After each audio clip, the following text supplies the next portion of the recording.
catch on to it because you're too into that beat, you know what I'm saying? And Yeah, a then lot when of it people. drops.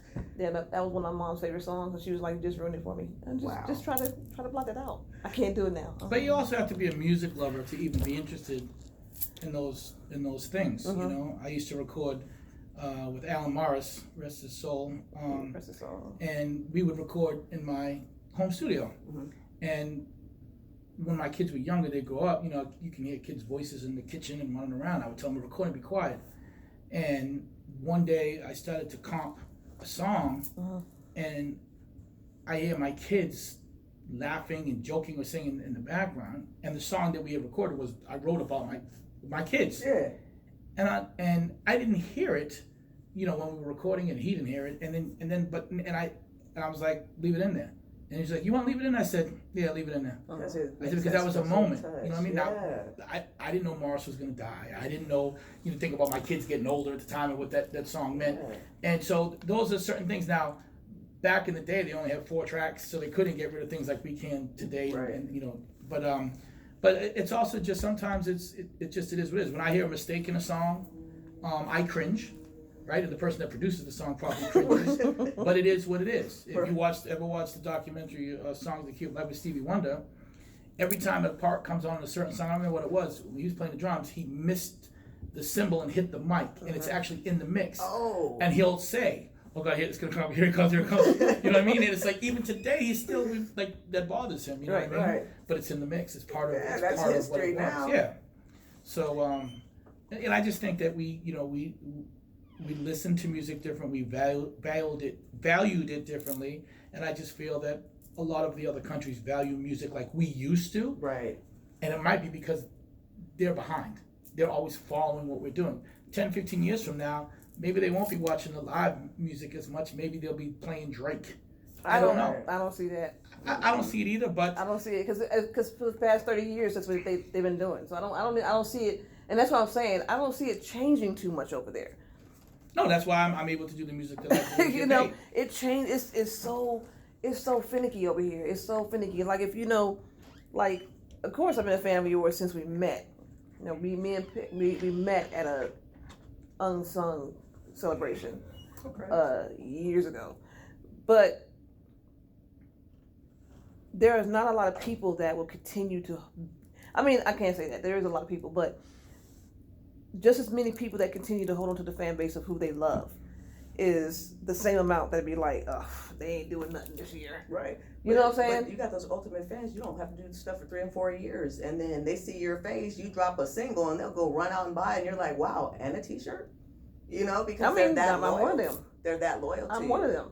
I think it's because the music moves them or moves people in a different way. Just like drugs, some people can do drugs and not become addicted. Some people. So I mean, if you broke it down on a biological chemistry level,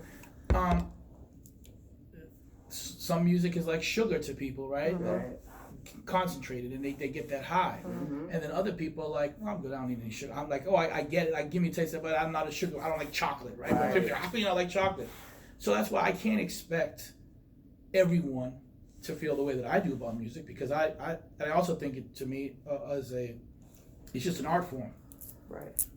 So, and I just do the best that I can with what I have. I'll never be a Stevie Wonder. I'll never be a Prince. The reality is, if you have to top those people in order to do the art, there isn't going to be much art. Yeah, but you're still sitting in the same class with them, though. No, I would never say that. Well, in my opinion, well, thank you. Me listening. But I wouldn't say that. Would, because without them, I have my own sound now.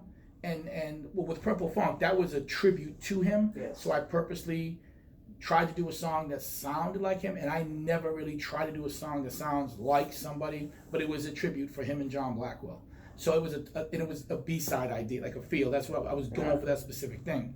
But I think whether you like what I do or not, the one thing that people can't say is that he doesn't have his own sound. And that to me means a lot, because I'm not Quincy Jones. I'm not ever going to be Prince. I'm not ever going to be some of these producers that are the best in the industry. I can only do what I do and work to the best of my ability and the best of the ability of the musicians and vocalists that I work with. And then whatever comes out, we do it, and if you like it, great. I don't do it for the money. I'm just blessed enough that I worked hard enough that I make a living doing it. That's real. Okay, so let's get off the industry. Let's do some personal stuff. Okay, so when let me pose a question. So when you have a song come on, Mm-hmm. and it's a song that you like, Mm-hmm. and it's particularly a love song. Now I've asked this question to a couple of my friends. Mm-hmm. I never feel or remember or think about someone. You know how some people, they listen to love songs and like, oh my God, Right. I miss such and such and That such and certain part in the song. such. When I triggers. hear songs like that, they move me, but there's nobody in mind. Even if I was dating someone, there's not, oh, I remember that we was walking in the park on this song, or I remember that, if we held our hands for the first time on this song. I've never done that. I'm not gonna I lie. just I like get a the couple song. emotional strings How's that? every now and again. Oh, that's when I what I'm hear a saying. certain song. Is it the same for you, or are you one of those to be like? I think it just depends on the person, because I've had people that I've been with and I heard a song and I'm just like, ugh, because it just reminds you of that person. And then I've had songs that I've listened to and I feel all butterfly inside and I'm thinking, oh gosh, I just love this person. But see, so that's what I'm much. saying. But I don't have that connection to a song. The connection I have See. to a song is pure love of the song, and the well, song that it's song some moved rock, me. but I see there's you no do different with rock music. yeah, but there's no connection. Like there's no, I'm thinking of someone else for the song. It's just that I feel the song. Into the music. You know what I'm saying? It's no like I remember who I was dating at this time. Like most people are like, oh, I remember I was dating. That's not me. I just love the song. So I'm like, so I've asked a couple people, is that weird? And they were No, like, it's not one of my weird. friends was like, no, that's not weird. That's just not how you relate to the music.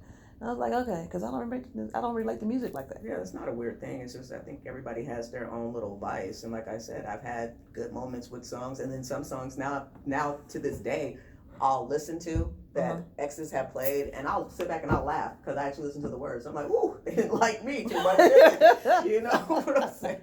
So it's just like I don't know. It just all depends on the flair, the flair of the moment. I mean, and has that happened to you? Can you? Because you work in music a lot, so it might not. You mean somebody else's song? Somebody else's Yes, song remind yes. me of a person? Yes, something feeling. No, yeah, does a song make you think of a person, or think of a time when you was with the person, or make you emotional right, state. right? Where to me, it doesn't happen that way. It's a little different for me because I'm a songwriter. That's what I'm saying. So,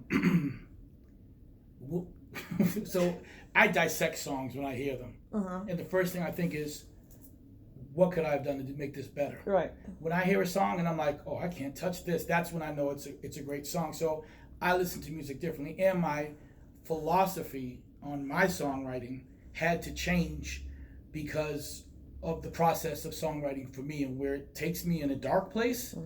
I've said this before, but the average person doesn't hold on as long as a songwriter or producer. For instance, at least for me, I'm speaking for me. Okay. So I just bring you to the process of relationship and songs because I only write what I feel. Like it's like you come to me and say, Paris, let's do a holiday song. I'd be like, I don't know, fuck that holiday. I don't know, like I don't feel that. Right. You can't tell me to create something Right. because then that goes against everything of why I do music.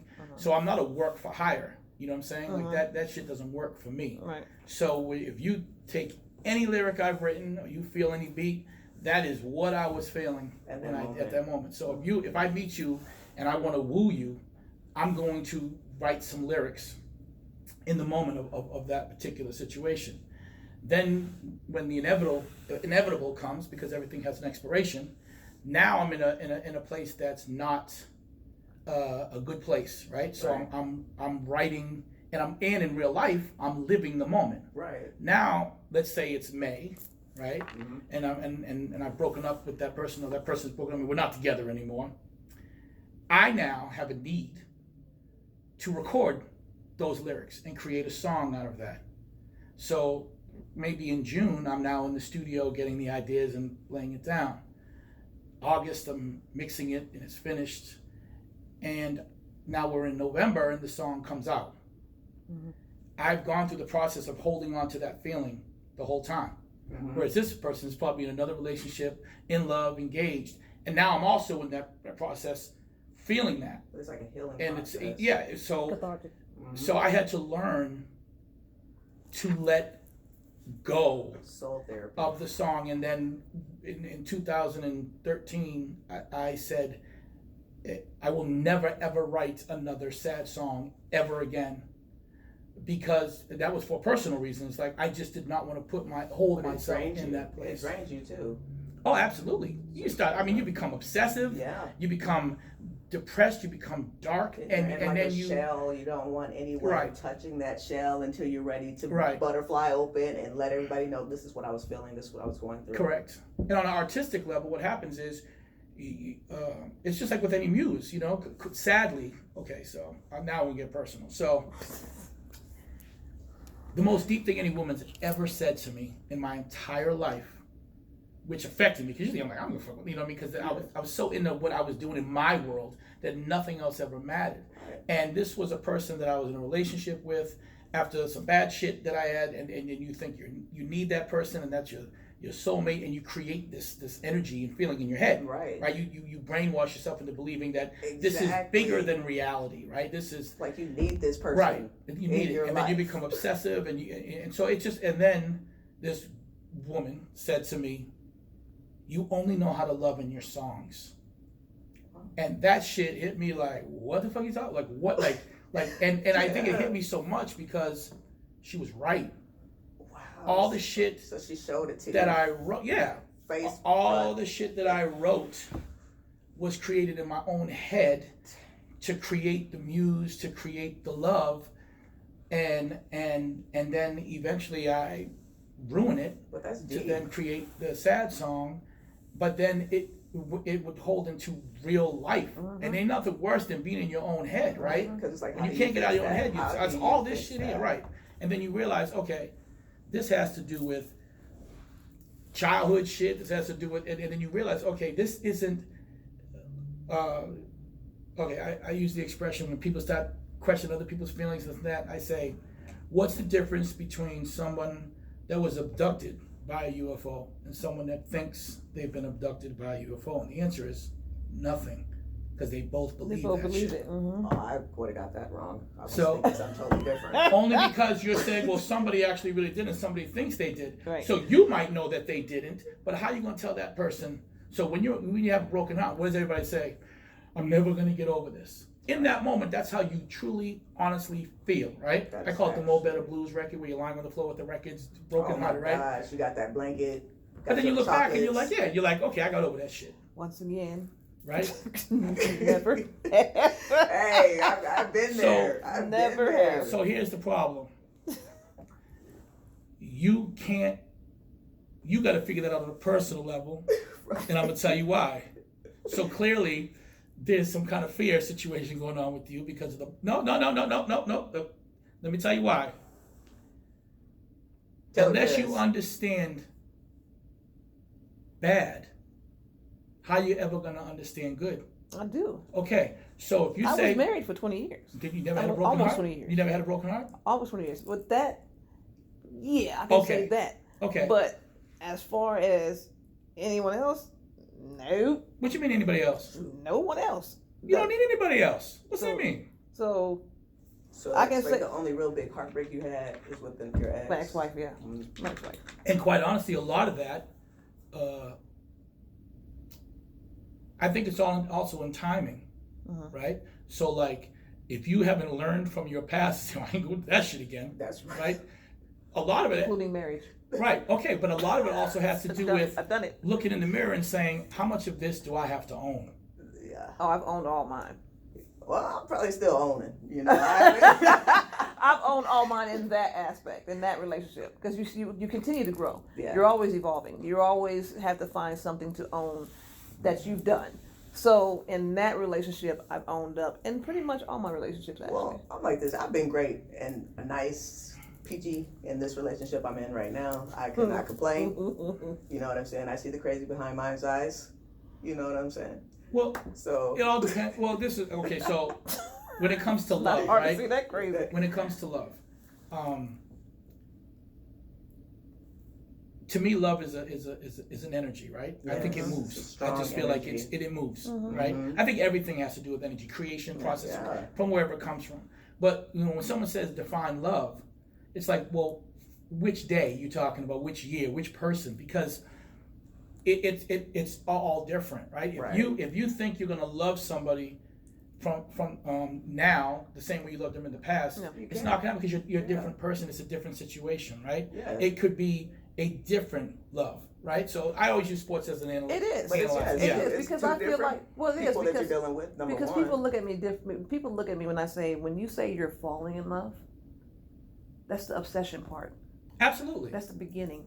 Desire is not love. That's the lust part coming in. Yeah. When you say you're falling in love, that doesn't mean that you're loving. That doesn't mean that you're still going to be there 10 years down the line loving. When you say falling in love, that's the new stuff. That's the honeymoon. That's the obsession, the passion, all that. Oh my God, I got to stay on the phone with you till 4 o'clock in the morning. That's what falling in love is. And I think a lot of people get that so twisted. Yeah. Because a lot of people say that I love them and then I'm falling in love with them. They flip it. It's backwards when it's not supposed to be that way, or it's not that way. And I think that you can't make a person believe that. They have to learn that on themselves. Just like what you're saying, when somebody says define love, I believe that person is still in the midst of learning what they mean by that themselves. Until they die. What they mean by that themselves, because like we said, love is an energy. So if somebody comes to you and say define love, it's energy. It's a strong energy.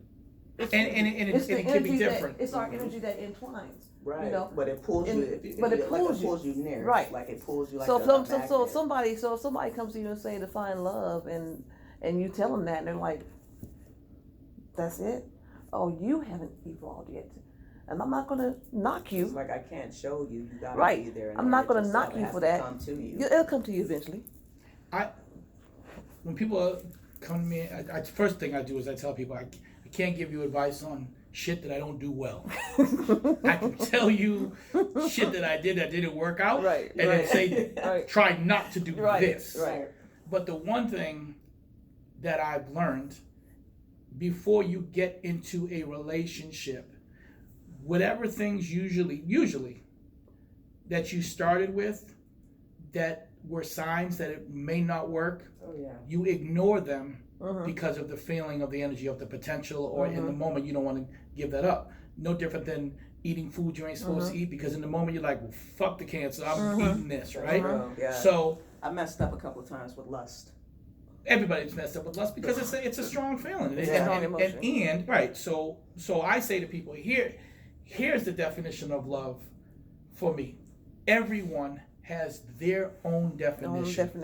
Find the motherfucker that's got a similar one to you. That is real. Because if I love on a 10, right, and my measurement of love is on a 10, and I look at this person and their measurement of love is on a 6, their 6 is their 10.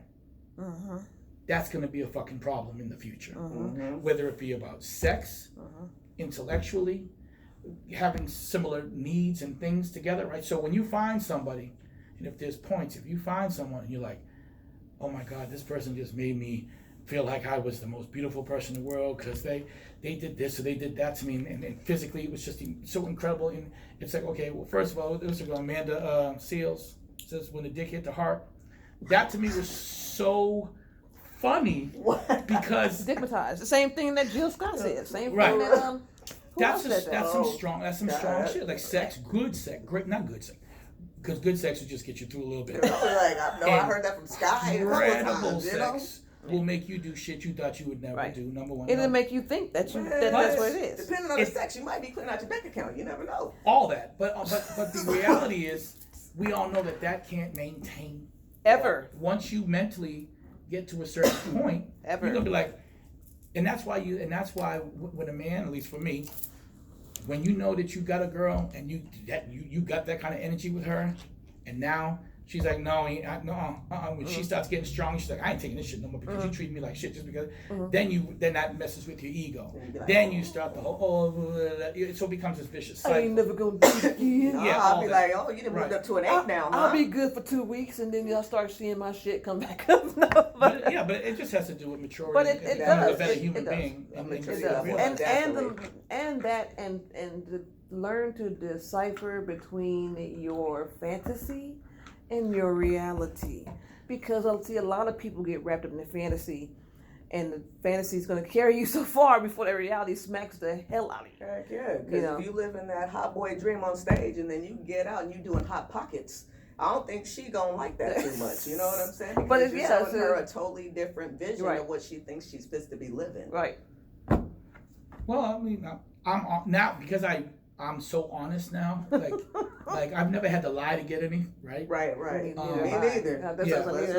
I've lied to get out of situations that I got caught in, but I've never had to lie to get it, right?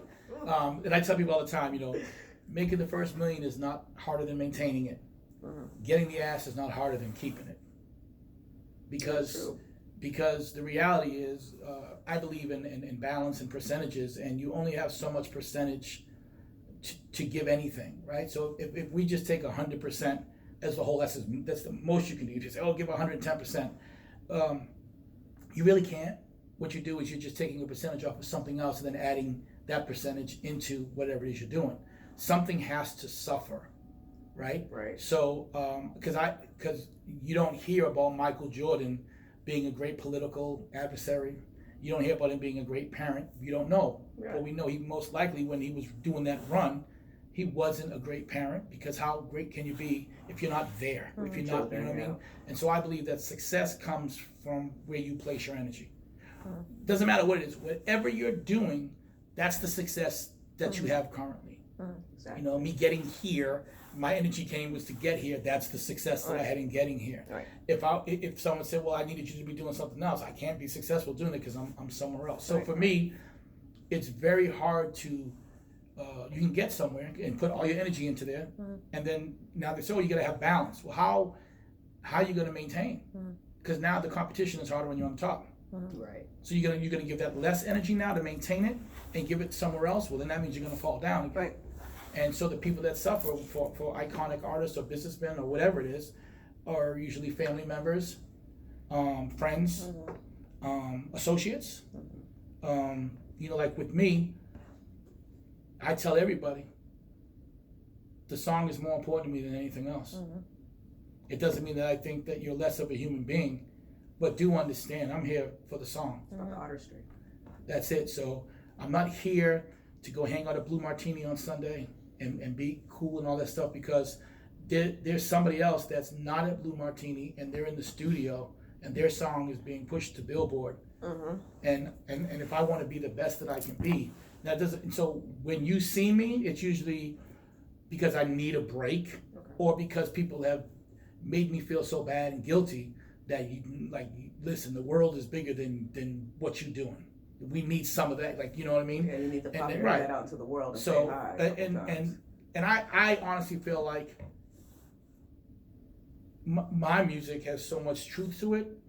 If you want to know me, just listen to a song. It might not be fair. It might not be, you know what I mean? I'm not saying that people are trying to get all close to me and stuff. There's a couple that you didn't put out. I thought you'd been put out by now.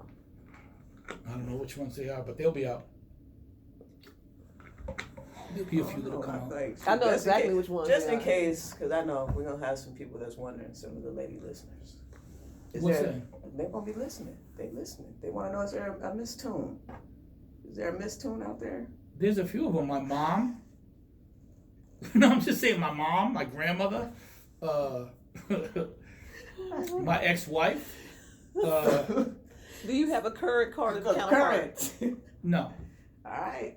So you hear it there, ladies. Paris Toon ain't nobody asking about single. Paris Toon. Don't worry about it. Paris Toon is single. Listen, man, he ain't been on our pages yet. Smiling and he ain't been on our pages yet. Yo. But yeah, there's a couple that we talked about. I don't think that have you released Hood Rat? No, not yet. See? This year. See, so that's a track. Oh, I remember.